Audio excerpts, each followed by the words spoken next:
consumers, businesses, and the economy approximately $46 billion each year, which the U.S. Chamber of Commerce believes is hampering job growth. Do you believe the U.S. economy is overregulated? And if so, what would you do to reduce or eliminate unnecessary federal regulations? Ms. Vann? Probably my favorite question out of the whole bunch. I said earlier to a group of people, I was doing regulatory reform before regulatory reform was deemed cool as a national issue. I absolutely believe this country is overregulated. In the last three and a half years alone, 10,000 plus new rules. 10,000 is what makes up that $46 billion number. 106 of those were considered major impacts on businesses in the United States, and 11 regulatory policies that were considered major were repealed. So we have 106 new ones, and 11 old ones were repealed. That's not true regulatory reform. That's not repealing these regulations that keep our businesses from growing and moving this country forward. That's replacing ones that 106 for 11, that number just kind of is so stark. We have to start looking at what these regulatory policies are doing to our businesses.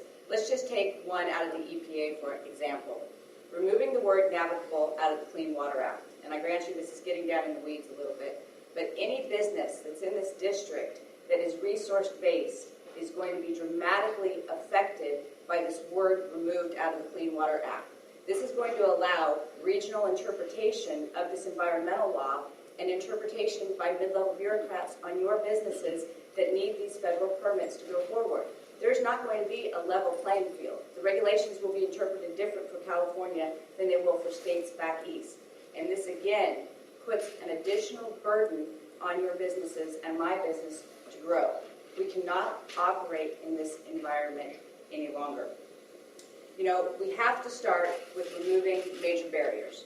We have a macro level issue and a micro level issue. We have to start with removing regulatory policies and removing the funding and the mandates that go with them.